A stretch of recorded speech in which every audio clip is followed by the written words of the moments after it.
chairman of Sri Lanka's Ceylon Electricity Board, M C Ferdinando, resigned on Monday. This has come days after he alleged before a Lankan parliamentary panel that Prime Minister Narendra Modi had pressured President Gotabaya Rajapaksa to award a power project to the Adani Group. Although Ferdinando withdrew his statement a day after his appearance before the panel and claimed he had become emotional, it triggered a political row, with the opposition accusing the Rajapaksa government of appeasing Modi's friends and allowing them backdoor entry into the country. Now let us see what the Adani Sri Lanka controversy is all about. M C Ferdinando had alleged to the parliamentary panel that he was informed by President Rajapaksa regarding PM Modi forcing him to give the wind power project to the Adani Group directly. Meanwhile, President Rajapaksa has strongly denied those claims, and a day later Ferdinando expressed his thoughts on it. According to a report, the officer had written to the Sri Lanka Finance Ministry to fast-track clearances to the 500 megawatt renewable energy project in the Mannar district. The letter had also cited directions by the Lankan Prime Minister to recognize the Adani proposal as one from the Indian government to the Lankan government. Reacting to this entire fiasco of events, the Adani Group said it was very much disappointed by the controversy. Our intent in investing in Sri Lanka is to address the needs of a valued neighbor. As a responsible corporate, we see this as a necessary part of the partnership that our two nations have always shared. We are clearly disappointed by the detraction that seems to have come about. The fact is that the issue has already been addressed by and within the Sri Lankan government, a spokesperson of the Adani Group was quoted as saying by the outlet.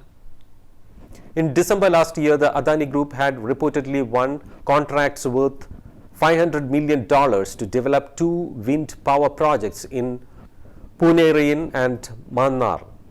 Meanwhile, the Lankan government are yet to respond to the allegations or the letter. On June 10th, Ferdinando had first made his claim at an open hearing of the Committee on Public Enterprises, a parliamentary panel. Since then, a clip of his comments at the parliament hearing has been going viral on social media.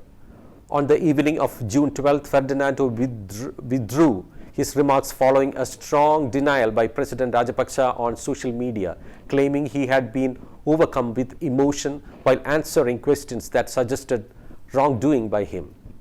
President Rajapaksa had taken to his official Twitter handle and said Rajapaksa's office followed this up with a more comprehensive statement, vehemently denying the charge. This entire controversy erupted only a day after Sri Lanka decided to change its laws to remove competitive bidding for energy projects. The opposition accused the current Lankan government of rushing the bill through parliament to facilitate large energy deals with the Adani Group. It also alleged that the Adani Group had signed an unsolicited government-to-government agreement to construct the Mannar wind power plant.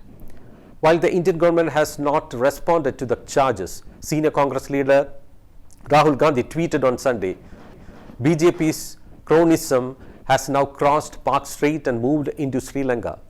Rajapaksa had issued a swift denial over the weekend when Ferdinando's statement first became public. His office vehemently denied influencing anybody in awarding the project. The statement said Rajapaksa categorically stated that he had not at any point given authorization to award a wind power project in Mannar to any person or any institution. The opposition Samaji Jana Balvegaya party alleged in parliament during the passage of amendment that the change was made with the intention of regularizing the award of the Mannar contract to the Adani Group.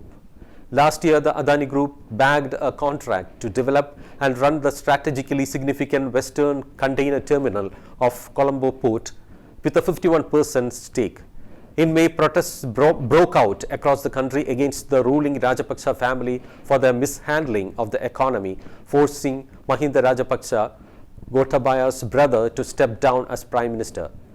India has provided US dollars 3 billion assistances since January through credit lines, currency swaps and other mechanisms. Now, it looks absurd that the opposition in crisis-ridden Sri Lanka is trying to create unnecessary controversy and undermine the good intention of Adani Group from India to invest in Sri Lanka.